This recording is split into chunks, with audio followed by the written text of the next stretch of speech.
தொடர்ச்சியாக இன்றைக்கு நான் இன்னொரு காரியத்தை சொல்ல விரும்புகிறேன். அதாவது சபை, நம்மளுடைய சபை என்பது புதிய உடன்படிக்கையின் கீழான சபை. Church is a new testament church. நம்மளுடைய சபை ஏன்னா உங்களுடைய பைபிளில் பார்த்தீங்கன்னா 2 பகுதி பார்த்தீங்கன்னா பழைய ஏற்பாடு என்று ஒரு இருக்கிறது. அது என்ன? ஆண்டவர் ஒரு பழைய உடன்படிக்கை தன்னுடைய ஜனங்களோடு, இஸ்ரவேல் தேச மக்களோடு ஒரு உடன்படிக்கை செய்கிறார். நியூ டெஸ்டமெண்ட் இல்லை, நம்மதுல ஏற்பாடுன்னு தமிழில் மொழிபெயர்த்திருக்கோம், இல்லை கவனன்ட். இதெல்லாம் என்னன்னா இப்போ மாடர்ன் டேல உங்களுக்கு சொல்லி கொடுக்கணும்னா ஒரு அக்ரிமெண்ட், ஒரு பழைய ஒரு அக்ரிமெண்ட் போட்டாங்க. அந்த அக்ரிமெண்ட் சரியா வரலன்னு சொல்லிட்டு ஒரு புதுசா ஒரு அக்ரிமெண்ட் போட்ட மாதிரி, அதுதான் அர்த்தம். என்ன, ஆண்டவர் முதலாவது ஒரு உடன்படிக்கை ஏற்படுத்துகிறார். யாரு? இஸ்ரவேல் தேச மக்களோடு ஒரு உடன்படிக்கை ஏற்படுத்துகிறார். பின்புதாக ஆண்டவரால் இயேசு கிறிஸ்துவின் மூலமாய் ஒரு புதிய உடன்படிக்கையை உருவாக்குகிறார். நம்ம என்னன்னா இந்த புதிய உடன்படிக்கையின் கீழ் காரியங்களை செய்யக்கூடிய மக்களாய் இருக்க வேண்டும். இதற்கு ஒரு முதலாவதாக 2 கொரிந்தியரின் புஸ்தகம் 3வது அதிகாரம் 6வது வசனம். 2 கொரிந்தியர் 3:6. புது உடன்படிக்கையின் ஊழியக்காரராய் இருக்கும்படி அவரே என்னை தகுதியுள்ளவனாக்கினார். அந்த உடன்படிக்கை எழுத்துக்குரியதாய் இராமல் ஆவிக்குரியதாய் இருக்கிறது. எழுத்து கொல்லுகிறது, ஆவியோ உயிர்ப்பிக்கிறது. என்ன சொல்றாரு? முதலாவது கொடுக்கப்பட்ட உடன்படிக்கை, அதுக்கு பேர் என்ன? எழுத்து, த லா. எழுத்து கொடுத்தாரு. எழுத்து என்னவா பண்ணுமா? அது கொல்லுமா. நான் நிறைய போதகர்கள் நடத்துகிற மாநாடுகளுக்கு போய் போதகர்களுக்கு நான் பிரசங்கம் பண்ணுவது உண்டு. அப்போ நிறைய பேர் இந்த புதிய உடன்படிக்கை குறித்து சொல்லும்போது எல்லாரும் அப்போ பழைய உடன்படிக்கை போயிடுச்சா அப்படின்னு கேட்பாங்க. நான் சொன்னேன், நான் சொல்லலை, ஆண்டவர் சொல்றாரு எபிரேயர் 8வது அதிகாரத்தில். அது பழைய உடன்படிக்கை மோசங்கிறதுனால அதை மாற்றி நான் கொண்டு வந்தேன் புதுசுன்னு. ஆனால் நீங்கள் சொல்றது எப்படி அப்படின்னு. அப்போ நான் சொல்ல, சரி பழைய உடன்படிக்கையை விட்டுருங்க. பழைய உடன்படிக்கையில் நீங்கள் எவ்வளவு பேர் உங்களுக்கு 10 கட்டளைகள் தெரியும்னு கேட்பேன். அப்போ எல்லாரும் சொல்லுவாங்க, எனக்கு நல்லா தெரியும், 10 கட்டளைகள் தெரியும். சரி, 10 கட்டளைகளை குறித்து போதனை பண்ணவங்க எத்தனை பேர் இருக்கீங்க? எல்லாரும் பண்ணியிருக்கோம். சரி, 5வது கட்டளை என்னன்னு சொல்லுங்க. 5. சரி, 6வது கட்டளை என்ன? அவங்களால ஞாபகம் வச்சுக்க முடியாது. இந்த கட்டளைகள் வைத்துக் கொள்வது என்னன்னா ஸ்லோ பாய்சன் கொடுக்கிற மாதிரி. கிறிஸ்தவங்கிறது இதை செய்யாத டூஸ் அண்ட் டோன்ட்ஸ் கிடையாது. நீங்க தவறுதலா புரிஞ்சு கொள்ளக்கூடாது. ஏன்னா பழைய உடன்படிக்கை என்ன பண்ணுன்னா உங்களை கொல்லதான் செய்யும். எழுத்து உங்களுக்கு என்ன காட்டும்? நான் பாவி என்பதை காட்டுமே ஒழிய என்னை பாவத்திலிருந்து நீக்காது. அதுதான் பழைய உடன்படிக்கை. ஏன்னா ஆவி உயிர்ப்பிக்கும், எழுத்து என்ன பண்ணும்? என்னை குற்றப்படுத்தும், என்னை கொல்லதான் செய்யும். அதைதான் தெளிவாக சொல்லும்போது அப்போஸ்தலனாகிய பவுல் சொல்லும்போது என்ன சொல்றாரு? நம்ம புதிய உடன்படிக்கையின் ஊழியக்காரர். ஏன்னா பழைய உடன்படிக்கையில அங்கே எழுத்து இருக்கு. எழுத்து என்ன பண்ணும்? நீ பாவி என்பதை காட்டும், அது உன்னை குற்றப்படுத்தும், உன்னை கொல்லும். ஆனா புதிய உடன்படிக்கை என்ன செய்யும்? அது ஆவியினால் எழுதப்பட்டது. ஒரு நிமிஷம் எபிரேயர் 8வது அதிகாரம் விடுங்களேன், அப்போ உங்களுக்கு இது லகுவாக புரியும். எபிரேயர் 8வது அதிகாரம் இது இந்த பழைய உடன்படிக்கையும் புதிய உடன்படிக்கையும் குறித்து பேசக்கூடியது. ஸோ எபிரேயர் 8வது அதிகாரம்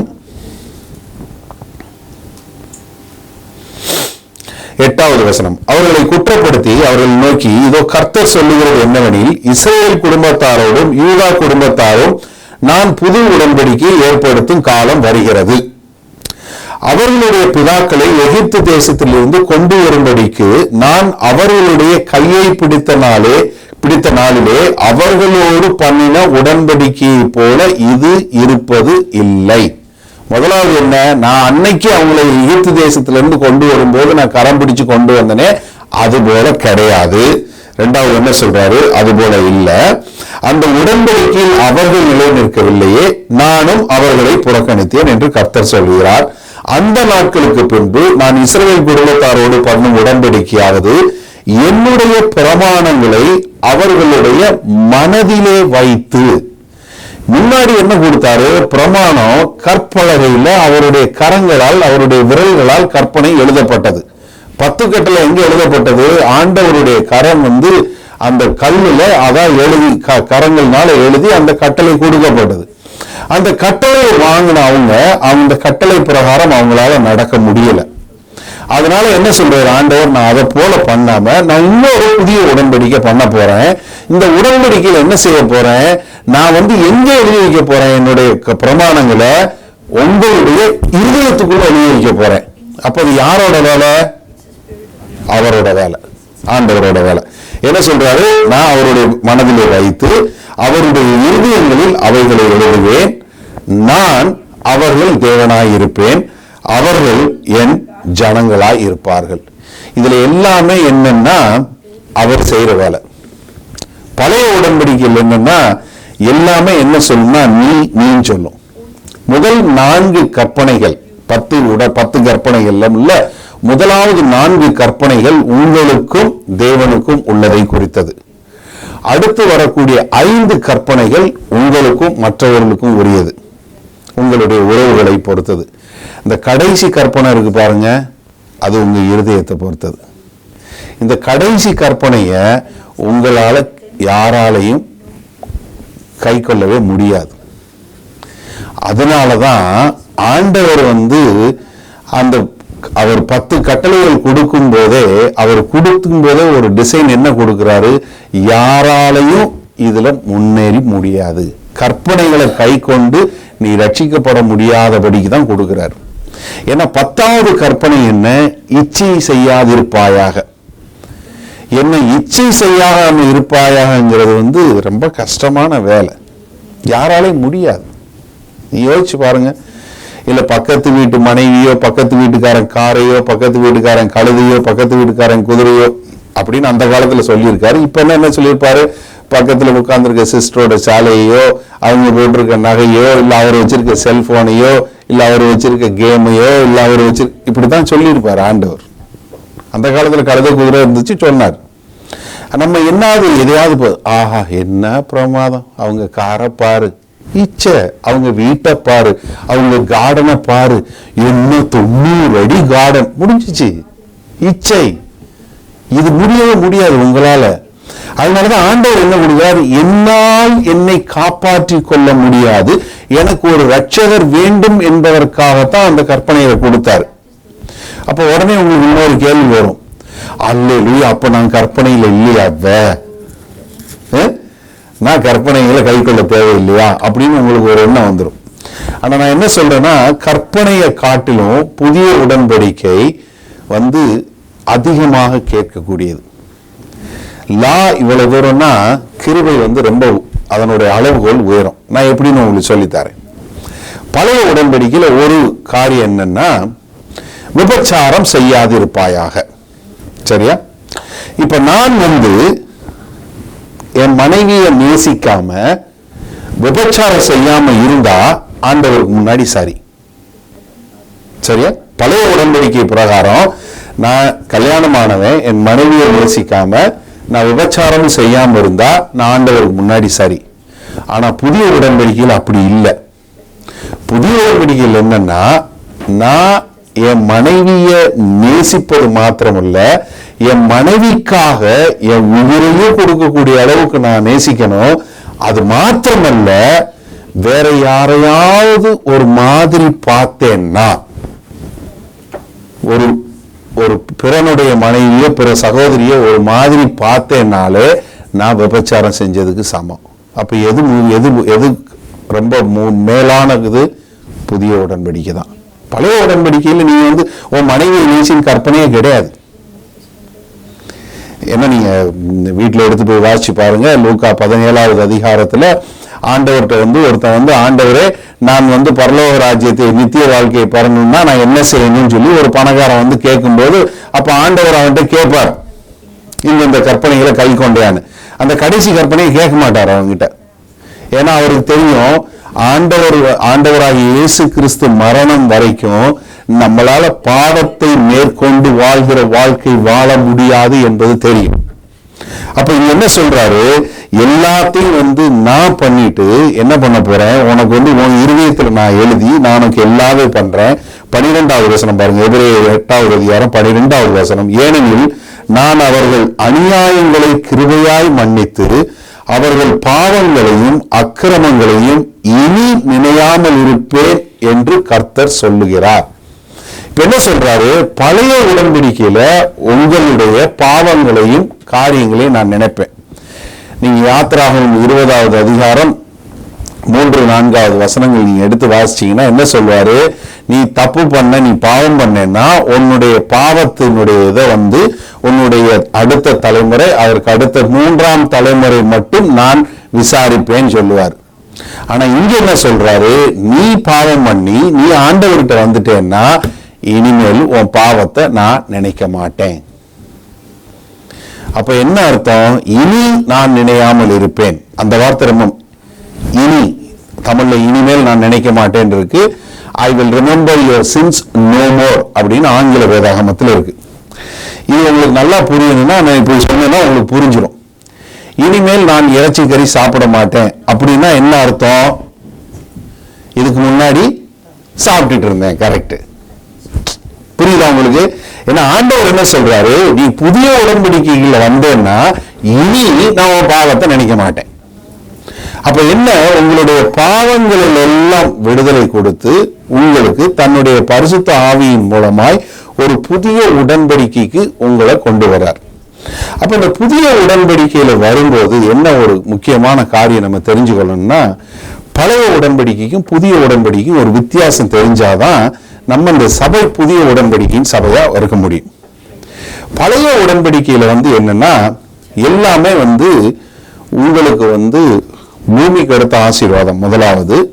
இரண்டாவதாக நீங்க ஆண்டவருடைய பிரசன்னத்துக்குள்ள போகவே முடியாது. ஆசாரியர்கள் பரிசுத்த ஸ்தலம் வரைக்கும் தான் போக முடியும். பிரதான ஆசாரியர் ஒருவர் மாத்திரமே தேவனுடைய பிரசன்னத்துக்குள்ள போக முடியும். உங்களுக்கு எப்பவுமே வந்து யார் தேவை இருந்தது, உங்களுக்கு வந்து ஒரு இடைத்தரகர் எப்பவும் வேணும். எப்படி, ஒரு மீடியேட்டர் வேணும். நிறைய பேரு இன்னும் அப்படித்தான் உபயோகப்படுத்துறாங்க. இப்ப நீங்க நல்லா யோசிங்களேன், உங்களுக்கு ஏதாவது ஒரு பிரச்சனை ஜெபம் பண்ணா நீங்க என்ன நினைக்கிறீங்க, நான் முழங்கால் போட்டு ஜெபம் பண்ண ஆண்டவர் கேட்பாருன்னு நினைக்கிறீங்க? எந்த பாஸ்டருக்கு போன் பண்ணலாம், எப்படி அவருக்கு போன் பண்ணுவோமா, இவருக்கு போன் பண்ணுவோமா, இல்ல இவருக்கு போன்? அப்ப என்ன அர்த்தம், நீங்க என்ன பழைய உடன்படிக்கையில் இருக்கீங்கன்னு அர்த்தம். ஏன்னா உங்களுடைய என்ன ஆசீர்வாதம் என்னன்னா, கீழ்ப்படிதல்னாலதான் ஆசீர்வாதம், கீழ்ப்படியலைன்னா சாபம். சரியா? பழைய உடன்படிக்கை ரொம்ப தெளிவா இருக்கு. இது எல்லாருக்கும் தெரிஞ்ச வசனம் தான். எடுங்க, உபாகமம் புஸ்தகம் 28வது அதிகாரம். உங்க எல்லாருக்கும் முதல் 15 வசனம் இதுல நல்லா தெரியும். ஆமா,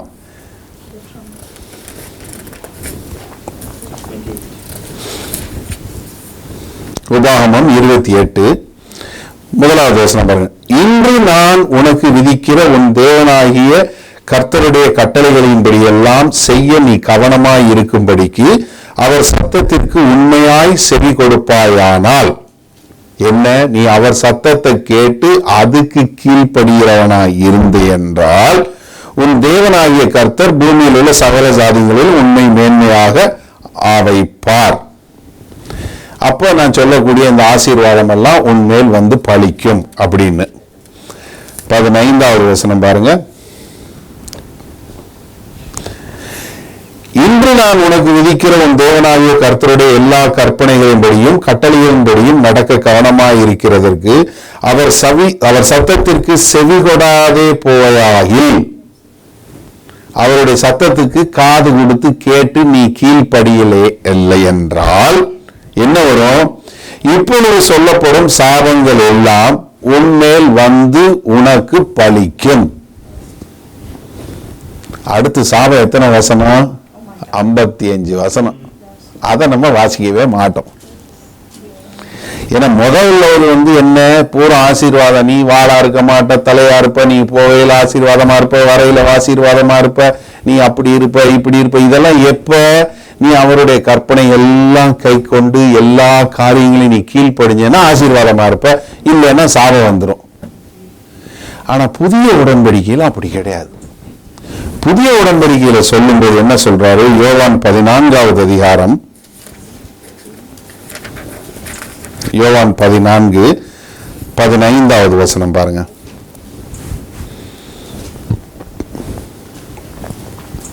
யோவான் 14:15 நீங்கள் என்னிடத்தில் அன்பாய் இருந்தால் என் கற்பனைகளை கை கொள்ளுங்கள். அப்ப புதிய உடன்படிக்கையில நீங்க எப்ப கற்பனைகளை கை கொள்வீங்கள? அன்பாய் இருந்தால். அப்ப இந்த புதிய உடன்படிக்கைக்கு என்னன்னா, இது அன்புதான் ஒரு அடிப்படை. ஏன்னா புதிய உடன்படிக்கையில கீழ்ப்படிதல் மாத்திரமல்ல, எதனால கீழ்ப்படியணும்னா அன்புனால. ஏன்னா நிறைய பேர் இப்ப பயத்துக்கு கீழ்ப்படுகிறவங்க இருக்கிறாங்க. இப்ப நம்ம நடைமுறையில உங்களுக்கு சொல்லணும்னா, நீங்க எதுக்காக 30 மைல் ஸ்பீடுல ரோட்ல கோடு போட்டிருக்கும் போது மாத்திரம் கரெக்டா 30 மைல்ல போறீங்க? ஏன்னா கேமரால படம் பிடிச்சா வீட்டுக்கு ஓலை வரும், காசு கட்ட வேண்டி இருக்கும். கேமரா என்ன, நம்ம ஃபைன் வரும் அப்படின்னு வரும்போது பயந்து இது பண்ணும்.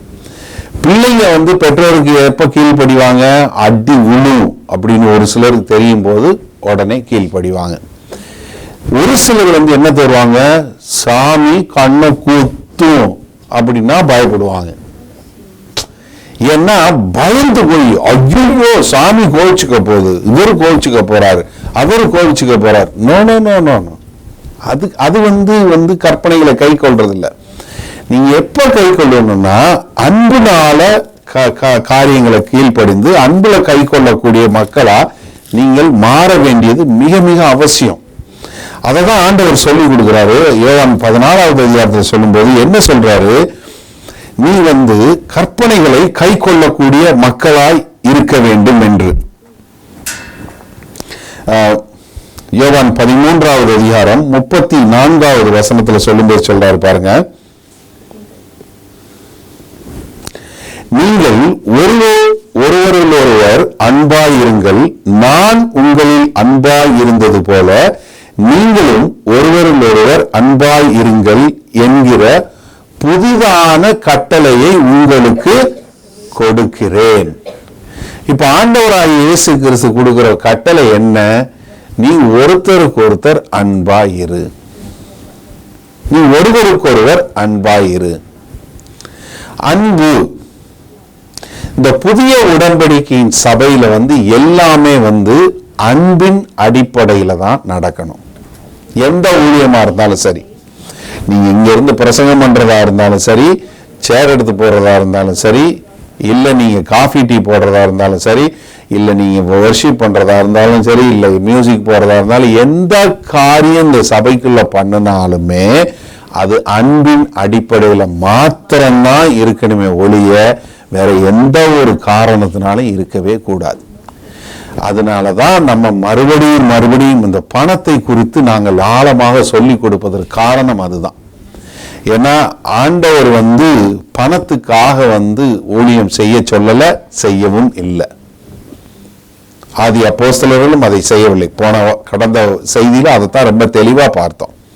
ஏன்னா நம்ம செய்யக்கூடிய எல்லாத்துக்குமே ஒரு மோட்டிவேஷன், ஒரு காரணம் என்ன இருக்க வேண்டும் என்றால் தேவ அன்பு. அதுதான் புதிய உடன்படிக்கையினுடைய ஊழியம்.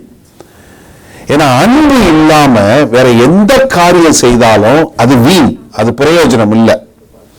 சிலர் வீட்டில் பார்த்துருப்பீங்க, ஒரு சில நேரத்தில் அவங்க செய்ய சொல்லும் போது, காரியங்கள் செய்யும் போது உங்களுக்கு தெரியும் அவங்க எவ்வளவு அன்பா செய்யறாங்க. இப்போ உங்க மனைவி கோபமா இருக்கும்போது நீங்க காஃபி கேட்கும்போது அவங்க உள்ளுக்குள்ள போய் டம்ளர் வைக்கிற சத்தத்திலே தெரியும் எவ்வளவு அன்பா உங்களுக்கு காஃபி போடுறாங்க, எப்படி கீழ்படுகிறாங்க. பையனை கொண்டு போய் குப்பையை கொட்டுடாங்க போது அவன் தங்குன்னு போகும்போதே நமக்கு தெரியும் அவன் எவ்வளவு கீழ்படிதலா போறான்னு. எல்லாமே நீங்க பாருங்க, அன்பு இல்லாம இது செய்து பிரயோஜனம் கிடையாது. ஏன்னா உங்களுடைய இருதயம் ஆண்டவர் ரொம்ப பார்க்கறது, மனுஷன முகத்தை பார்க்கிறான், ஆனா ஆண்டவர் இருதயத்தை பார்க்கிறார். நம்மளுடைய நோக்கங்களையும் நம்மளுடைய எண்ணங்களையும் அறிந்த தேவன் அவர். ஸோ அப்ப நம்ம எப்ப இருக்கணும்னா, நம்ம செய்யக்கூடிய எல்லாத்திற்குமே அடிப்படை தேவனுடைய அன்பா இருக்க வேண்டும். ஏன்னா புதிய உடன்படிக்கையின் சபையில அன்பு இல்லாம எந்த ஒரு காரியம் செய்யக்கூடாது. அன்புதான் நம்மளை உற்சாகப்படுத்தி, தேவன் என்னை ரட்சித்தார், என்னை நேசித்தார், அந்த அன்பின் மூலமாய் நான் மற்றவர்களுக்கு காரியம் செய்ய விரும்புகிறேன் என்று சொல்லக்கூடியதாய் அந்த தேவ அன்புதான் என்னை மோட்டிவேட் பண்ணணும். அந்த தேவ அன்புதான் என்னை காரியங்களை செய்ய வைக்கணுமே ஒழிய அந்த அன்பின் அடிப்படையில் நான் காரியம் செய்யணும். வேற எந்த ஒரு காரியத்துக்காக நான் செய்தாலும் அது பிரயோஜனம் இல்லாது. 1 கொரிந்தியர் 13வது அதிகாரத்தில் இந்த அன்பை பற்றி சொல்லும் போது ரொம்ப அருமையா பரிசுத்த ஆவியானவர் எழுதி வைத்திருக்கிறார் பாருங்க. நான் மனுஷர் பாஷைகளையும் தூதர் பாஷைகளை பேசினாலும் அன்பு எனக்கு இராவிட்டால் சத்தமிடுகிற வெண்கலம் போலவும் ஓசையிடுகிற கைத்தாளவும் போலவும் இருப்பேன். வெறும் சத்தம் வேலைக்காகாது. அன்பு இல்லாம சும்மா செய்யறது என்ன? ஒண்ணும் இல்லாத வெண்கல பாத்திரம் போட்டு அடிக்கிற சத்தம் மாதிரி வேஸ்ட். அதனால ஒரு பிரயோஜனமும் கிடையாது. நான் தீர்க்க தரிசன வரத்தை உடையவனாய் இருந்தும் சகல ரகசியங்களையும் சகல அறிவையும் அறிந்தாலும் மலைகளை போக்கத்தக்க விசுவாசம் உள்ளதாய் இருந்தவனாலும் அன்பு எனக்கிராவிட்டால் நான் ஒன்றும் இல்லை. நீங்க மலையை பெருக்கலாம், நீங்க பயங்கரமா பிரசங்கம் பண்ணலாம், நீங்க பயங்கரமா பாட்டு பாடலாம், நீங்க பயங்கரமா காரியங்களை செய்யலாம், உங்களை பார்த்தா ஐயோ அப்பா அப்படியான்னு எல்லாரும் சொல்லலாம். ஆனா அன்பு இல்லாம வேற ஒரு வேலையில செஞ்சீங்கன்னா என்ன, மக்கள் மத்தியில வேணா பேர் வாங்கலாம், ஆனா ஆண்டவருக்கு முன்னாடி டெபாசிட் காலி, ஒன்றும் பிரயோஜனமே கிடையாது, ஒன்றும் இல்லை. ரொம்ப தெளிவா எழுதிட்டார். அடுத்தது பாருங்க, எனக்கு உண்டான யாவற்றையும் நான் அன்னதானம் பண்ணினாலும் கொஞ்சத்தை இல்லை. எப்படி கொஞ்சம் போல நம்ம ஊர்ல நம்ம செய்வோம், ஐயோ இன்னைக்கு பிறந்த நாள், சரி எல்லாருக்கும் ஏதாவது அன்னதானம் செய்வோம், இதை செய்வோம், அது சொல்லல. எனக்கு இருக்க எல்லாவற்றையும் நான் அன்னதானம் பண்ணினாலும் என் சரீரத்தை சுட்டரிக்க கொடுத்தாலும், எப்படி என் சரீரத்தையே சுட்டரிக்க கொடுத்தாலும் அன்பு எனக்கு இராவிட்டால் எனக்கு பிரயோஜனம் ஒன்றும் இல்லை. நீங்க ஓடி ஓடி வேலை செய்யலாம், நீங்க உங்க காசை கொடுக்கலாம், உங்க நேரத்தை கொடுக்கலாம், உங்க பொருளாதாரத்தை கொடுக்கலாம், எதை வேணாலும் கொடுக்கலாம். ஆனா நீங்க செய்யறது பூரா தேவ அன்பிற்காக செய்யாவிட்டால் நீங்க ஒரு பிரயோஜனமும் கிடையாது.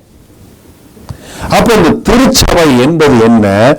அன்பின் அடிப்படையில், தேவ அன்பின் அடிப்படையில் தேவனுடைய அன்பை காட்டக்கூடியதாய், தேவனுடைய அன்பை பிரதிபலிக்கக்கூடியதாய் இந்த சபை வர வேண்டும். அதனாலதான் யோவான் 13:35 அடுத்த வசனத்தில் சொல்லும்போது என்ன சொல்றாரு? நீங்கள் ஒருவரில் ஒருவர் அன்புள்ளவர்களாய் இருந்தால் அதனால் நீங்கள் என்னுடைய சீசர்கள் என்று எல்லாரும் அறிந்து கொள்வார்கள் என்றார். ஆனா இதை நம்ம கிறிஸ்தவர்கள் தவறா புரிஞ்சு கொள்றது என்ன? சபைக்கு போனால் நீங்கள் கிறிஸ்தவர்கள் என்று மற்றவர்கள் அறிந்து கொள்வார்கள் கிடையாது. பைபிள் வைத்திருந்தால் நீங்கள் என்னுடைய சீசர்கள் என்று அறிவார்கள் கிடையாது. நீங்கள் காணிக்கை கொடுத்தால் கிறிஸ்தவர் என்று கிடையாது. நீங்கள் ஒருவரில் ஒருவர் அன்பு செலுத்த வேண்டும். கஷ்டமான வேலை அதுதான். மத்தேயு மலை பிரசங்கத்துல மத்தேயு 5வது அதிகாரம் 6வது அதிகாரத்துல 6-7 அதிகாரத்துல சொல்லும் போது ஆண்டவர் சொல்றாரு, உன்னை நேசிக்கிறது இன்னொரு நீ நேசிக்கிறது ரொம்ப ஈஸி.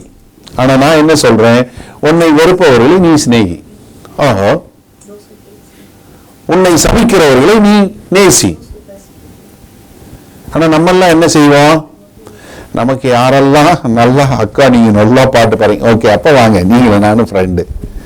அண்ணன் நீங்க நல்லா பிரசங்கம் பண்ணி, அப்ப நீங்களும் நானும் ஃப்ரெண்டு. இல்ல மீதியெல்லாம் அப்பால சாத்தானே, அது சரியில்லை, அதெல்லாம் நமக்கு சரியில்லாத ஆளுங்க. நமக்கு என்ன, நமக்குரிய நம்ம கிளிக் தான். நமக்கு யாரு நம்மளை நல்லா சொல்றாங்களோ, நம்ம யாரு கூட இருக்கோமோ அவங்க கூட தான் இருப்போம், வேற யாரு கூட இருக்க மாட்டோம். ஆனா பைபிள் என்ன சொல்லுது? நீங்க ஒருவரில் ஒருவர் அன்பு செலுத்தக்கூடியவர்களாய். அப்ப அந்த அன்பு என்ன, நம்ம செய்யக்கூடிய காரியங்களின் அடிப்படை என்னவா இருக்கணும்? அன்பாக இருக்க வேண்டும். ஆண்டவர் அதுதான் செய்தார்.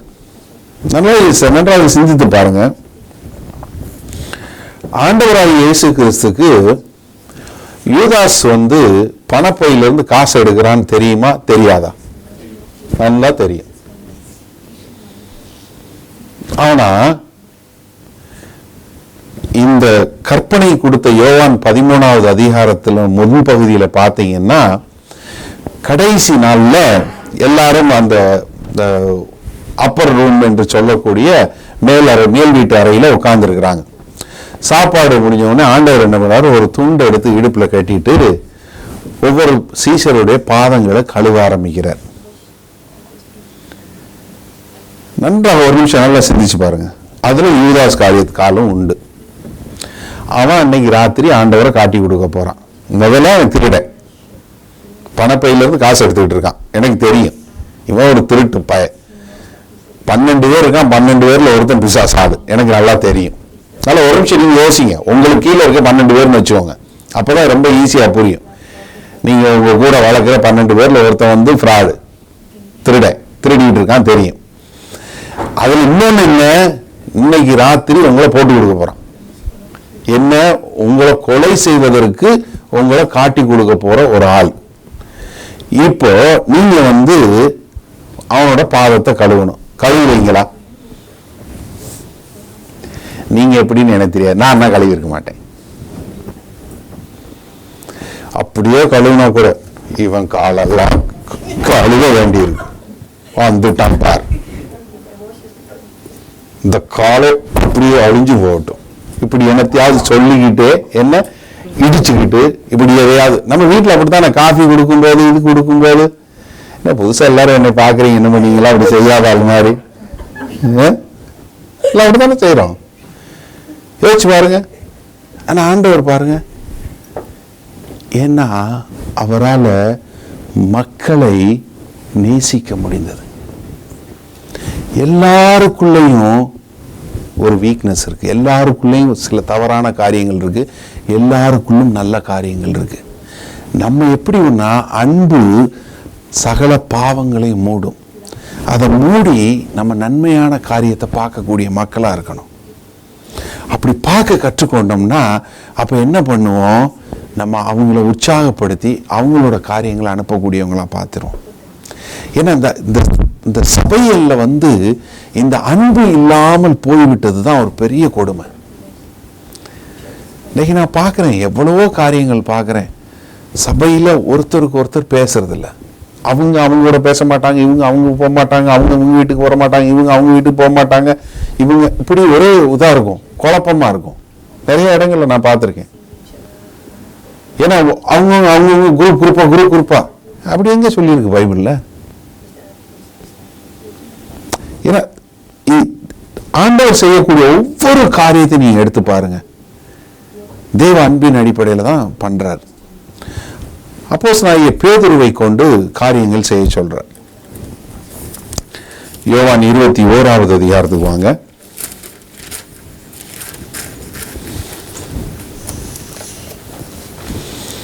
இது ஆண்டவராகிய இயேசு கிறிஸ்து உயிர் தெழுந்த பின்பு தன்னுடைய சீஷர்கள் எல்லாருக்கும் தன்னை உயிரோடு இருப்பவராக காட்டிக்கொள்கிறார். கிட்டத்தட்ட ஒரு வாரத்துக்கு. அதற்கப்புறம் அவங்க எருசலேம்ல உள்ளுக்குள்ள ஒரு அறையில ஒளிஞ்சிட்டு பூட்டிட்டு உட்கார்ந்துருக்கிறாங்க. அப்ப ஆண்டவர் உள்ள தரிசனமாகி அப்ப அவங்ககிட்ட சொல்றாரு, நான் உயிரோட இருக்கேன் அப்படின்னு. அப்பதான் தோமாட்ட கையை காட்டி, தோமாவை என்ன கையை உள்ள விரல விட்டு பாருனதும் ஐயோ இல்ல ஆண்டவரே அப்படின்னு சொல்லி ஏற்றுக்கொள்கிறான். அதுக்கப்புறம் அவர்கள் மேல தன் சுவாசித்து அவர்களுக்கு என்ன சொல்றாரு, பரிசுத்த ஆவியை பெற்றுக்கொள்ளுங்கள்னு சொல்றாரு. இதெல்லாம் முடிஞ்சதுக்கு அப்புறம் 21வது அதிகாரத்துல இவர் பேதுரு என்ன பண்றாரு, எனக்கு இந்த அப்போஸ்தல வேலை இருந்ததெல்லாம் வேணாம், நான் மீன் பிடிக்க போறேன்ட்டார். ஏற்கனவே மீன் பிடிச்சிருந்தவர் எல்லாத்தையும் விட்டுட்டு ஆண்டவர் பின்னாடி வர்றேன்னு வந்தவர் இப்ப எல்லாத்தையும் விட்டுட்டு நான் மறுபடியும் மீன் பிடிக்க போறேன்னு கிளம்பிட்டார். கூட எத்தனை பேர் போனாங்க? 6 பேர் கூட போட்டு போயிட்டார். அப்ப எவ்வளவு பவர்ஃபுல்லான ஆள் பாருங்க. அப்பவும் அவர் மீன் பிடிக்க போறேன்னா நானும் வரேன்னு 6 பேர் வந்துட்டான். 7 பேர் போயாச்சு, மீன் பிடிக்க போயாச்சு. ராத்திரி பூரா கடல்ல மீன் பிடிக்க பாக்குறாங்க, மீன் பிடிக்க முடியல, ஒன்றும் கிடைக்கல. கடைசியில் ஆண்டவர் காலையில கேட்கிறாரு, என்ன ராஜா ஏதாவது கிடைச்சதான்னு. ஒன்றும் இல்லை ஆண்டவர், போட்டுக்கு வலது பக்கத்துல போடுங்கன்றாரு. பெரிய கேட்ச், கிட்டத்தட்ட 153 மீன் பிடிக்கிறாங்க. அது உண்மையிலே பெருசா இருக்கணும், அதனாலதான் ஆண்டவர் எழுதி வச்சிருக்கிறாரு. அவ்வளவு பெரிய மீன் 153 பெரிய மீன் பிடிச்சிருக்காங்கன்னா பெரிய கேட்ச் அவங்க பிடிச்சிருக்காங்க. உடனே இது ஆண்டவர் தான் தெரிஞ்ச மாத்திரத்துல பேதுரு உடனே எல்லாத்தையும் இறக்கிட்டு ஓடி வர்றான். ஓடி வந்து ஆண்டவர்கிட்ட வந்ததுக்கு அப்புறம் ஆண்டவர் பேதுரு கிட்ட பேசுறாரு பாருங்க. 15வது வசனம் பாருங்க. அவர்கள் போஜனம் பண்ணின பின்பு இயேசு சீமோன் பேதுருவை நோக்கி, யோனாவின் குமாரனாகிய சீமோனே, இவர்களிலும் அதிகமாய் நீ என்னிடத்தில் அன்பாய் இருக்கிறாயா என்றார். அதற்கு அவன், ஆம் ஆண்டவரே, உம்மை நேசிக்கிறேன் என்பதை நீர் அறிவீர் என்றான். அவர், என் ஆட்டுக்குட்டிகளை மேய்ப்பாயாக என்றார். நல்ல கவனிங்க, சபையில உள்ள தன்னுடைய ஆடுகளை மேய்ப்பதற்கு உயிர்த்தெழுந்த ஆண்டவர் சொல்கிற முதலாவது கட்டளை இது. நல்லா தெரிஞ்சுக்கணும்.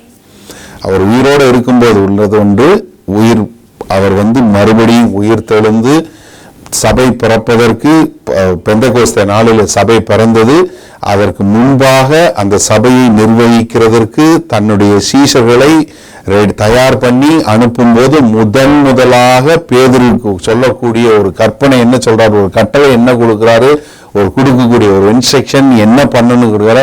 கேட்கும்போது என்ன கேட்கிறாரு, நீ முதல்ல என்னைய நேசிக்கிறாயா? எதை காட்டிலும் நீ பிடிச்சிருக்க பாரு 153 பெரிய மீன், நீ பிடிச்சிருக்க பாரு, இது எல்லாம் இதை காட்டிலும், இதை எல்லாவற்றையும் காட்டிலும் என்னை நீ நேசிக்கிறாயா? இன்றைக்கு என்னன்னா சபையில என்ன ஆயிருது, ஆளுங்க வந்த உடனே, இல்ல கட்டடம் வந்த உடனே, இல்ல வேற வந்த உடனே என்னை நீங்க நேசி, நான் சொல்றத நீ கேளு அப்படின்னு மாறிடுது. ஆண்டவர் அப்படி சொல்லவே இல்லை. என்னை நீ நேசிக்கிறியா? நேசிச்சா என்ன செய்ய? என்னுடைய ஆட்டுக்குட்டிகளை மெய்ப்பாயாக என்றார். 2ஆம் தரம் 16வது வசனம். 2ஆம் தரம் அவனை நோக்கி, யோனாவின் குமாரனாகிய சீமோனே, நீ என்னிடத்தில் அன்பாய் இருக்கிறாயா என்றார். அதற்கு அவன், ஆம் ஆண்டவரே, உம்மை நேசிக்கிறேன் என்பதை நீர் அறிவீர் என்றான். அவர், என் ஆடுகளை மேய்ப்பாயாக என்றார். முதல்ல என்ன சொன்னாரு? ஆட்டு குட்டிகளை மேய்ப்பாயாக என்னாரு. 2வது என்ன சொல்றாரு? ஆடுகளை மேய்ப்பாயாக என்கிறார். எப்போ? 2க்கு என்ன அடிப்படை? அன்பு. 3ஆவதா பாருங்க, 17வது வசனம். 3ஆம் தாம் அவர் அவனை நோக்கி, யோனாவின் குமாரனாகிய சீமோனே, நீ என்னை நேசிக்கிறாயா என்றார். என்னை நேசிக்கிறாயா என்று அவர் 3 தரம் தன்னை கேட்டபடியினால் பேதுரு துக்கப்பட்டு, ஆண்டவரே, நீர் எல்லாவற்றையும் அறிந்திருக்கிறீர், நான் உம்மை நேசிக்கிறேன் என்பதையும் நீர் அறிவீர் என்றான். இயேசு, என் ஆடுகளை மேய்ப்பாயாக என்றார். நன்றாக கவனிங்க. 3 முறையும் ஆண்டவர் தன்னுடைய சபை, தன்னுடைய ரத்தம் சிந்தி தான் மீட்டெடுத்த சபையை மேய்ப்பதற்கு என்ன சொல்றாரு? நீ என் மேல் அன்பு செய்கிறாயா?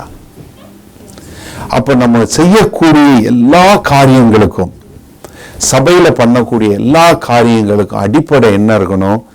தேவ அன்பு மாத்திரமே. வேற எந்த ஒரு காரணத்திற்காகவும் நம்ம இந்த சபையில எந்த ஒரு காரியமும் செய்யக்கூடாது. தேவ அன்பின் அடிப்படையில் மாத்திரமே ஊழியங்கள் நடைபெற வேண்டும். அது இல்லாம சுயலாபத்திற்காகவோ இல்லை வேறொரு காரியத்திற்காகவோ நம்ம செய்யவே கூடாது. நீங்க சாலமன் ராஜாவினுடைய வாழ்க்கையிலிருந்து ஒரு பாடம் என்பதை குறித்து கடந்த வாரம் நான் அந்த திருச்சபையில் ஒரு செய்தி கொடுத்திருந்தேன். அதிலிருந்து ஒரு காரியத்தை நான் சொல்ல விரும்புகிறேன். சாலமன் ராஜா ஆண்டவருக்காய் ஆலயம் கட்டினார். என்ன, தாவீது ஆண்டவருக்காக ஒரு ஆலயம் கட்டினார். தாவீது கட்ட முடியாது, உன்னுடைய மகன் சாலமன் மூலமா கட்டலான். சாலமன் ராஜா ரொம்ப சந்தோஷமா ஆண்டவருக்காக ஆலயம் கட்டினார். பிரமாண்டமான ஆலயம். அவர் கட்டக்கூடிய காரியங்கள், அதாவது ஒலி சத்தம் கூட உள்ளுக்குள்ள கேட்கக்கூடாது என்பதற்காக ரொம்ப வேலைப்பாடோட ரொம்ப கிரயம் எடுத்து ரொம்ப அற்புதமா வேலை செய்தார். நீங்க அது 1 ராஜாக்கள் புஸ்தகம் 6வது அதிகாரத்துக்கு வந்தீங்கன்னா அது அந்த வசனம் பார்க்குறேன். 6வது அதிகாரம் கடைசி வசனம் 38வது வசனம். 1 ராஜாக்கள் புஸ்தகம் 6வது அதிகாரம் 38வது வசனம். 11ஆம் வருஷம் பூல் என்னும் 8ஆம் மாதத்திலே அந்த ஆலயம் முழுவதும் சகல திட்டத்தின்படியே ஒரு பங்கும் குறையாமல் கட்டி தீர்ந்தது. அவன் அதை கட்டி முடிக்க 7 வருஷம் சென்றது. நல்லா கவனிங்க, ஒரு நல்ல வேலைப்பாடோடு. ஏன்னா உங்களுக்கு சாலமனை பத்தி ஓரளவுக்கு தெரிஞ்சிருக்கும். ஏன்னா சாலமனை குறித்து ஆண்டவர் சொல்லும் போது, உன்னை போல அறிவுள்ள ஞானமுள்ளவன் இதற்கு முன்னாடி இருந்ததும் இல்லை, இதுக்கப்புறம் வரப்போறதில்லை. அவ்வளவு ஒரு ஞானவான். சாலமன் எழுதிய புஸ்தகங்கள் வேத வசனத்திலே 3 புஸ்தகங்கள் அவர் எழுதின புஸ்தகங்கள் இருக்கு. ஆண்டவருடைய வார்த்தையை அறிந்த சாலமன், ஒரு ஞானமுள்ள சாலமன், ஒரு ஆண்டவர், அதாவது ஆண்டவர் மாத்திரமல்ல மற்ற மக்களும் ஐயோ இந்த ஞானம் என்றால் இப்படி இல்லவா இருக்க வேண்டும் என்று எத்தியோப்பியாவிலிருந்து தூர தேசங்களிலிருந்து பார்த்து அப்போ ஒரு பிரமித்து போன ஒரு காரியம். அந்த சாலமன் என்ன பண்றாரு, 7 வருஷம் தேவனுக்கு ஆலயம் கட்டுறார். அதுக்கு அடுத்த வெரி நெக்ஸ்ட் வேர்ஸ், அதுக்கு அடுத்த வசனம் பாருங்க. ஏன்னா நம்ம தான் அதிகாரம் போட்டோம், எழுதும்போது எழுதல. அடுத்த வசனம் பாருங்க. சாலமோன் தன் அரண்மனை முழுவதையும் கட்டி முடிக்க 13 வருஷம் சென்றது.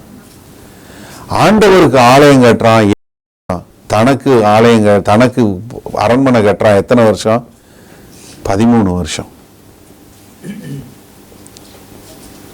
யோசிச்சு பாருங்க, ஆரம்பம் எவ்வளவு அருமையா ஆரம்பிக்கிறார். ஆண்டவருக்காக கட்ட வெளியிடுறாரு, கடைசியில் என்ன பண்றாரு, தனக்கு அரண்மனை கட்ட ஆரம்பிச்சிடறாரு. ஆனா எவ்வளவு பெரிய அரண்மனை தெரியுமா? நீங்க பாருங்களேன், 6வது அதிகாரம் 2வது வசனம் பாருங்க. சாலமோன் ராஜா கர்த்தருக்கு கட்டின ஆலயம் 60 முழ நீளமும் 20 முழ அகலமும் 30 முழ உயரமா இருந்தது. 7வது அதிகாரம் 2வது வசனம் பாருங்க. அவன் லீபனானின் வனம் என்னும் மாளிகையை கட்டினான். ஒரு மாளிகையினுடைய அளவு பாருங்க, அது முழு நீளமும், அது 100 முழ நீளமும். இங்க எவ்வளவு நீளம்? 60 முழம். இங்க எவ்வளவு? 100 முழம். அகலம் எவ்வளவு? அங்க 20. இங்க எவ்வளவு அகலம்? 50. எல்லாமே டபுள் த சைஸ். என்ன நடக்குது? தேவனுக்காய் காரியம் செய்ய வேண்டும் என்று புறப்பட்ட ஒரு ஞானமுள்ள ஒரு பெரிய அரசன் ஆண்டவருக்கு ராஜ்யத்தை கட்ட ஆரம்பிச்சு தனக்கு ராஜ்யத்தை கட்டி விடுகிறார். அவ்வளவு பெரிய அரண்மனை கட்டினா என்ன நடக்கும்? அவனுக்கு நடந்துதான் நடக்கும், வழி தவறி தான் போவாங்க. அவ்வளவு பெரிய அரண்மனையில் அவன் என்ன செய்வான்? தனியாளா? அதனால என்ன பண்ணா, யாரெல்லாம் கிடைச்சாங்களோ எல்லாரையும் கல்யாணம் கட்டினான். ரொம்ப அற்பமாக முடித்து கொண்டார் தன் வாழ்க்கையை. காரணம் என்ன? பணம், பொருள், ஆசை எல்லாம் வந்ததும் அழிவை நோக்கி கொண்டுதான் போகும். அப்ப நம்ம புதிய உடன்படிக்கையின் ஒரு சபையாய் கட்டும்போது, புதிய உடன்படிக்கையின் சபை எதுல கட்டப்பட வேண்டும் என்றால் தேவ அன்பு என்கிற அடிப்படையில் மாத்திரமே கட்டப்பட வேண்டும். வேற எந்த ஒரு காரணத்திலும் கட்டப்படக்கூடாது. வேற ஒன்றுமே கிடையாது. வேற எந்த ஒரு ரீசனுக்கும், வேற எந்த ஒரு பர்பஸுக்கும் நம்ம இந்த சபையை கட்டவே கூடாது. அன்பின் அடிப்படையில் நம்ம மக்களை நேசிக்கக்கூடிய மக்களாய், இதோ அழிவின் பாதையில் போய் கொண்டிருக்கிற இந்த மக்களை எப்படியாவது தேவ அன்பை சொல்லி அந்த தேவ அன்பை உணரக்கூடிய இந்த பகுதியில் ஆண்டவருக்காய் வாழக்கூடிய வைராக்கியம் உள்ள மக்களை எடுத்து அவர்களுக்கு இப்படி ஒரு நல்ல தேவன் உண்டு, அவர் உங்களை நேசிக்கிறார், உங்களுக்காய் தன்னைத்தானே பலியாக்கி கொண்டார், அந்த அன்பை நீங்கள் உணர்ந்தவர்களாய் வாருங்கள் என்று அந்த அன்பை நம்ம வெளிக்காட்டக்கூடியவர்களாய் நம்மளுடைய எண்ணங்கள், செயல்கள், திட்டங்கள் எல்லாவற்றிலும் தேவ அன்பு ஒன்று மாத்திரமே வெளிப்பட வேண்டும். வேற எந்த ஒரு காரியத்துக்காகவும் செஞ்சோம்னா நம்ம ஒரு தவறான புதிய உடன்படிக்கையின் சபையை கட்டி விடுவோம். ஏன்னா ஆண்டவராகிய இயேசு கிறிஸ்து அதைத்தான் சொன்னார். பேதுருக்கு சொல்லும்போது இங்க அப்போ யோவான் 21வது அதிகாரத்தில் சொல்லும்போது என்ன சொல்றாரு? தேவ அன்பின் அடிப்படையில் மாத்திரம்தான் கட்ட வேண்டும் என்று. கடைசியாக இந்த ஒரு காரியத்தை மாத்திரம் சொல்லி நான் முடித்து விடுகிறேன். லூக்கா எழுதின சுவிசேஷம் 10வது அதிகாரம். இது ஒரு பெரிய ஒரு சப்ஜெக்ட். நான் முழுவதுமாய் சொல்லாம உங்களுக்கு சில காரியங்களை மாத்திரம் சொல்லி விடுகிறேன். லூக்கா 10வது அதிகாரம். நீங்க வீட்டில் போய் எடுத்து நல்லா ஆறுதலா இதை வாசிக்கலாம். ஆண்டவராகிய இயேசு கிறிஸ்து 70 சீசர்களை அனுப்புகிறார், 2 அவங்கெல்லாம் போயிட்டு ரொம்ப சந்தோஷமா வந்து சேர்றாங்க. அப்போ அவங்களுக்குலாம் ஒரே பயங்கர சந்தோஷம், ஆச்சரியம். அவங்க எல்லாம் வந்து ஆண்டவர்கிட்ட சொல்றாங்க, ஆண்டவரே நாங்கள் வந்து இந்த மாதிரி காரியங்கள் செஞ்சோம், ரொம்ப அருமையாக நடந்துச்சு, ரொம்ப நல்லா நடந்துச்சு அப்படின்னு சொல்லி. அதில் நீங்கள் பாருங்க, அவங்க போகும்போது ஆண்டவர் இன்ஸ்ட்ரக்ஷன் கொடுக்குறார். சரியா? அதில் ஒரு இன்ஸ்ட்ரக்ஷன் மட்டும் வாசிக்கிறேன். 4வது வசனம், லூக்கா 10வது அதிகாரம் 4வது வசனம். பணப்பையையும் சாமான் பையையும் பாதரட்சைகளையும் கொண்டு போக வேண்டும். வேண்டாம். அல்லேலூயா, முடிச்சிருக்கீங்க. அல்லேலூயா, கர்த்தருக்கு ஸ்தோத்திரம். பணப்பையையும் சாமான் பையையும் பாதரட்சைகளையும் கொண்டு போக வேண்டாம், வழியிலே ஒருவரையும் கேட்கவும் வேண்டாம். ஏன்னா தமிழ்ல வினவம்னா உங்களுக்கு எல்லாம் இதெல்லாம் நம்ம உபயோகப்படுத்தாத வார்த்தை. இப்போ வழியில யாரையும் பார்த்து காசு கேட்காத, அதான் இன்ஸ்ட்ரக்ஷன் கொடுத்தாரு. ஆண்டவர் கொடுத்த இன்ஸ்ட்ரக்ஷன் நல்லா போய் வாசிங்க. 70 பேர் அனுப்பும் போது சொல்றாரு, உனக்கு வந்து எல்லாத்துக்கும் எல்லா ஆவிகளுக்கு மேல எல்லாவற்றுக்கு மேல உனக்கு அதிகாரம் கொடுக்குறேன், நீங்க போங்கன்னு சொல்லி சொல்றாரு. அவர் வீடு இருக்கும்போது போறாங்க. போகும்போது என்ன சொல்றாரு? நீ பணப்பையும் காசு பையும் எடுத்துட்டு போகாத, பாதரட்ச பையும் எடுத்துட்டு போகாத, நீ போ, வழியிலே ஒருத்தனை கேட்காத. இவங்க போறாங்க. போனா என்ன நடக்குதுங்கிறது வந்து போயிட்டு திரும்ப வந்து சொல்லும்போது சொல்றாங்க. 17வது வசனம் பாருங்க. சொல்லும்போது பின்பு அந்த 70 பேரும் சந்தோஷத்தோட திரும்பி வந்து, நான் எப்பயுமே சொல்லுவேன், ஊழியம் செய்யறத மாதிரி சந்தோஷமான காரியம் எதுவுமே கிடையாது. சந்தோஷத்தோட திரும்பி வந்து, ஆண்டவரே உம்முடைய நாமத்தினாலே பிசாசுகளும் எங்களுக்கு கீழ்ப்படுகிறது என்றார்கள். இவர்களுக்கு ஒரே சந்தோஷம். இயேசு கிறிஸ்து நாமம் சொன்னா எல்லாமே நடக்குது ஆண்டவரே, அந்த மாதிரி ஊழியம் அப்படி நடந்துச்சு அப்படின்னு சொல்லி. அப்ப ஆண்டவரும் சொல்றாரு பாருங்க, இதோ சர்ப்பங்களையும் 19வது வசனம் பாருங்க, 18, 19. அவர்களை அவர் நோக்கி, சாத்தான் மின்னலை போல வானத்திலிருந்து விழுகிறதை கண்டே, இதோ சர்ப்பங்களையும் தேள்களையும் மிதிக்கவும் சத்துருவின் சகல வல்லமையும் மேற்கொள்ள உங்களுக்கு அதிகாரம் கொடுக்கிறேன், ஒன்றும் உங்களை சேதப்படுத்த மாட்டாது அப்படின்னு சொல்றார். சொல்லி முடிச்சதுக்கு அப்புறம் என்ன நடக்குதுன்னு பாத்தீங்கன்னா, அங்க நடக்கக்கூடிய சம்பவங்களை பாருங்க. இதுக்கு முந்தின வசனத்துக்கு வாங்க. 9வது அதிகாரத்துல முதல்ல 12 பேர் அனுப்புறார். இந்த 12 பேர் போயிட்டு வர்றாங்க. போயிட்டு வந்ததுக்கு அப்புறம் இவங்க ஆண்டவர்கிட்ட தனியா பேசணும்னு பாக்குறாங்க. பார்க்கும்போது இடம் கிடைக்கல. அப்ப ஆண்டவர் என்ன சொல்றாரு? வாங்க நம்ம எல்லாரும் அந்த மலைப்பகுதியில போய் உட்கார்ந்து பேசுவோம்னு போறாங்க. இப்ப ஆண்டவரும் கூட வர்ற 12 சீஷர்களும் எல்லாம் போன மலைப்பகுதிக்கு போன உடனே மக்கள் எல்லாம் பின்னாடி வந்துடுறாங்க. எப்படி இவ்வளவு பேர் இருக்காங்க, இவ்வளவு தூரம் இருக்கு அப்படின்னு மக்கள் எல்லாம் வந்த உடனே பார்த்தா திரளான ஜனங்கள் வந்துடுறாங்க. இப்ப ஆண்டவர் என்ன பண்றாரு? இவ்வளவு பெரிய ஜனங்கள் வந்துருச்சுன்னு சொல்லி அவங்களும் பிரசங்கம் பண்ண ஆரம்பிச்சார். பிரசங்கம் பண்ண ஆரம்பிச்ச உடனே ஆண்டவர் டைம் பார்க்கல, சாயந்தரம் ஆயிருது. இப்ப சீசர் எல்லாம் வந்து சொல்றாங்க, ஆண்டவரே இந்த மாதிரி இவங்கெல்லாம் வந்து வீட்டுக்கு அனுப்பிச்சு விடுங்க, நமக்கு இங்க பீஸா டெலிவரியும் கிடையாது, சைனீஸ் டேக்அவேயும் கிடையாது, நம்மகிட்ட காசும் கிடையாது, இவங்களை பூரா வீட்டுக்கு அனுப்பிச்சு விடுங்க. அப்ப ஆண்டவர் சொல்றாரு, இல்ல யார்கிட்டப்பா சாப்பாடுன்னு சொல்லி வாங்கி அவங்களுக்கு பூரா சாப்பாடு கொடுக்குறாரு. எல்லாம் சாப்பிட்டு சந்தோஷமா இருக்கிறாங்க. அதுக்கப்புறம் என்ன நடக்குது? 21வது வசனத்துக்கு அப்புறம் இல்ல 27வது வசனத்துக்குள்ளதான் டிரான்ஸ்பிகரேஷன் ஆஃப் மவுண்ட் கிடைக்கும். அங்க மேல போடுறாங்க, மலையில இருந்து கீழே வர்றாங்க. 37வது வசனத்துல பாத்தீங்கன்னா அடுத்த நாள் அவங்க கீழே வரும்போது என்ன நடக்குது? ஒருத்தன் வந்து அவங்ககிட்ட சொல்றான், ஆண்டவரே இதோ நாங்க வந்து என்னோட பையனை வந்து ஒரு பிசாசு பிடிச்சிருது, அவனை குணப்படுத்த முடியல, நான் அவங்க சீசர்கள்ட்ட கொண்டு வந்து விட்டேன், அவங்களால ஒண்ணும் செய்ய முடியல, உங்களால முடிஞ்சா செய்யுங்கன்னு சொன்னது. அப்ப ஆண்டவர் சொல்றாரு, என்கிட்ட பிரச்சனை இல்லை, உன்னோட விசுவாசத்தை தான் பிரச்சனை போது நீ விசுவாசி தான் முடியும்னு சொல்லி அதுக்கு இது பண்ணிடுறாரு. அப்ப சீசர்கள்லாம் கேட்கிறாங்க, ஏன் ஆண்டவரே எங்களால ஒண்ணும் செய்ய முடியல? அப்ப சொல்லும்போது அவர் சொல்றாரு, நீ இந்த மாதிரி காரியங்களுக்கு வந்து நீ உபவாசத்திலும் ஜெபத்திலையும் தான் நீ இந்த காரியங்களை செய்ய முடியணும் அப்படிங்கிறது சொல்றாரு. அதுக்கு அவங்கள ஒண்ணும் சொல்லல. இப்ப எதுக்காக மலைக்கு வந்தாங்க? அவரு செய்த அற்புதங்களையும் அதிசயங்களையும் சொல்றதுக்கு தான் வந்தாங்க.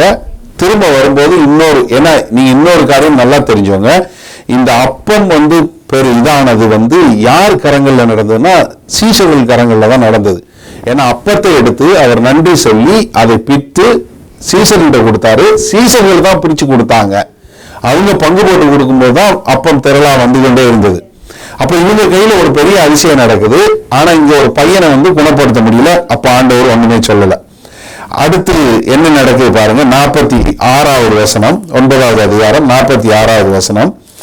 என்ன பண்றாங்க அடுத்தது பாருங்க.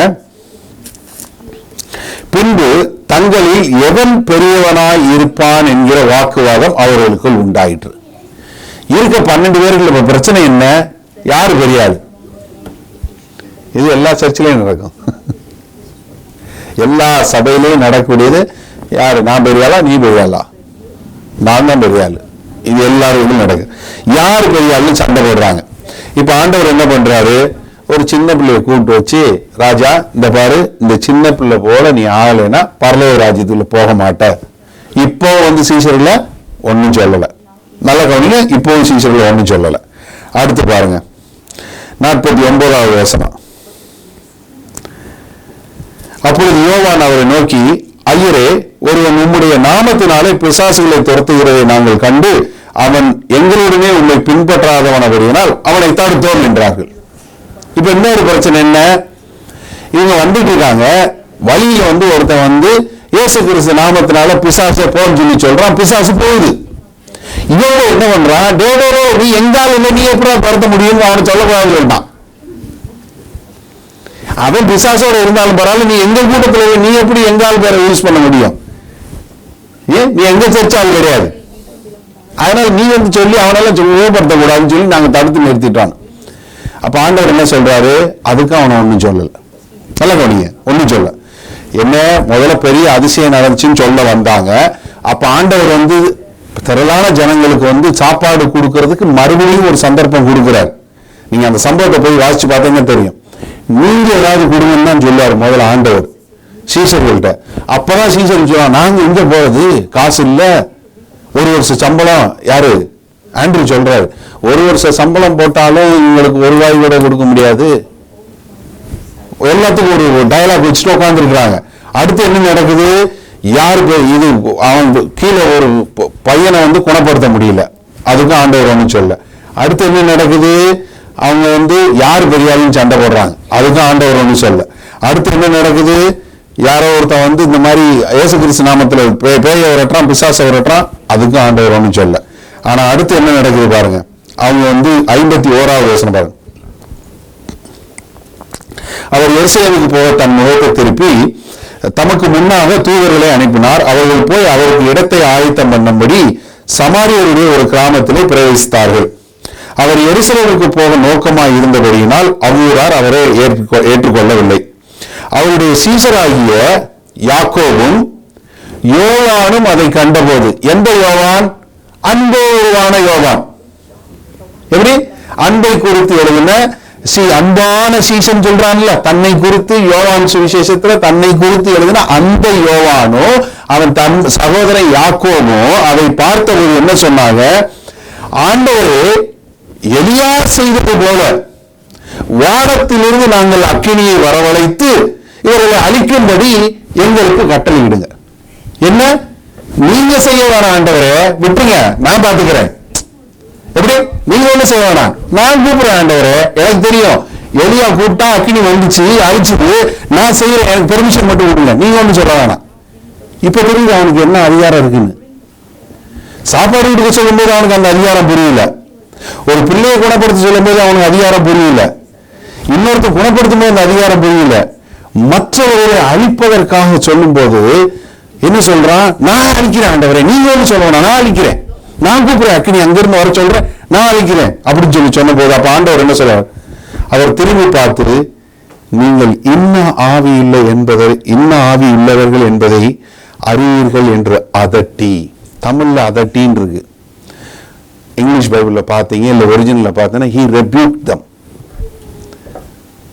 அவர் தான் வாழ்ந்த நாட்களில் சீசர்களை இந்த ரெபியூக்ன்ற அதட்டின காரியங்கள் 2 இடங்கள்ல தான் பார்க்க முடியும். ஒரு சம்பவம் இது என்ன, ஆண்டவரை ஏற்றுக்கொள்ளாதவர்களை அழிக்க துணிந்தார்கள்.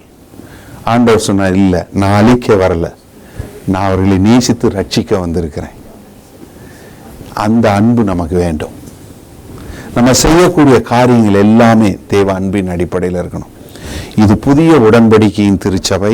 புதிய உடன்படிக்கை அன்பினால் உருவாக்கப்பட்டது, ஆவியினால் உருவாக்கப்பட்டது. அது மக்களை ரட்சிக்கவும், மக்களை நேசிக்கவும், மக்களை தேவனுடைய அன்பில் வழிநடத்தவும் தான் நம்ம பயன்படுத்தணும். அப்போ நம்ம செய்யக்கூடிய எந்த ஒரு காரியமாக இருந்தாலும் தேவ அன்பின் அடிப்படையில் செய்யக்கூடியதாக இருக்கணும். இந்த புதிய உடன்படிக்கை ரோமர் 5:5 சொன்னுவது போல பரிசுத்த ஆவியானவர் தாமே தேவ அன்பை நம்மளுடைய இருதயங்களில் ஊற்றட்டும். சபையில கஷ்டமான மக்கள் வருவாங்க, உங்களை வெறுப்பேற்றுறதுக்குன்னே ஆள் அனுப்புவார் ஆண்டவர், உங்களை கடுப்பேற்றுறதுக்குன்னு ஆள் அனுப்புவார். எப்பவுமே இந்த வர்ஷிப்ல பிரச்சனை பண்றதுக்குன்னே 2 பேர் வருவாங்க. எப்பவுமே எல்லா சபையிலையும் பிரச்சனை எங்க வரும்னா வர்ஷிப்ல தான் வரும். ஆதியில ஆண்டவரோட திருச்சபையில பிரச்சனை வந்ததும் வர்ஷிப்ல தான், இங்கேயும் அதுதான் வரும். ஆனா என்ன தெரிஞ்சு கொள்ளணும், நம்ம அடுத்தவங்களை இம்ப்ரெஸ் பண்ண வரல. We are here to worship the Lord. We are here to serve the Lord in love. நம் ஆண்டவரை ஆராதிப்பதற்கும் ஆண்டவரை அன்போடு சேவை செய்வதற்கும் தான் வந்திருக்குமே ஒழிய வேற எந்த ஒரு காரியத்துக்கும் வரல. நீங்க செய்யக்கூடிய எந்த ஒரு காரியமா இருந்தாலும் சரி, நான் மறுபடியும் சொல்கிறேன், நீங்க டீ போடுறதா இருந்தாலும் சரி, சேர் போடுறதா இருந்தாலும் சரி, வர்ஷிப் போடுறதா இருந்தாலும், மியூசிக் எது போடுறதா இருந்தாலும் சரி, தேவ அன்பின் அடிப்படை இல்லாமல் காரியம் செய்தால் அது பிரயோஜனம், உங்களுக்கும் பிரயோஜனம் இல்லை, ஆண்டவருக்கும் பிரயோஜனம் இல்லை, இந்த சபைக்கும் பிரயோஜனம் கிடையாது. அப்படிப்பட்ட சபை நம்ம கட்டவும் கூடாது. அதனாலதான் சம்பளத்துக்கும் வேலை செய்யக்கூடாது, சல்கிங்காவும் வேலை செய்யக்கூடாது. வெறுப்பா என்னத்த சண்டே மத்தியானம் இது என்ன லைட்டு சரியில்லை, இது என்ன இது சரியில்லை, அவர் என்ன இப்படி பேசுறாரு, இவர் என்ன அப்படி, இப்படி சல்ட் பண்ணிட்டு செய்யாதே. காஃபி கொடுத்தா சூடே இல்லை, காஃபியா சுடு தண்ணி மாதிரி கொடுக்குறீங்க. எந்த ஒரு காரியமாக இருந்தாலும் சரி, சபைக்குள்ள நடக்கிறது எந்த ஒரு காரியமாக இருந்தாலும், ஏன்னா இங்கே கற்றுக்கொண்டீர்கள் என்றால் உங்கள் வீடு அந்த மாதிரி மாறும். உங்களுடைய வேலை தளம் எல்லாமே என்ன செய்வீங்க, தேவ அன்பின் அடிப்படையில் செய்யக்கூடிய மக்களாக மாறிடுவீங்க.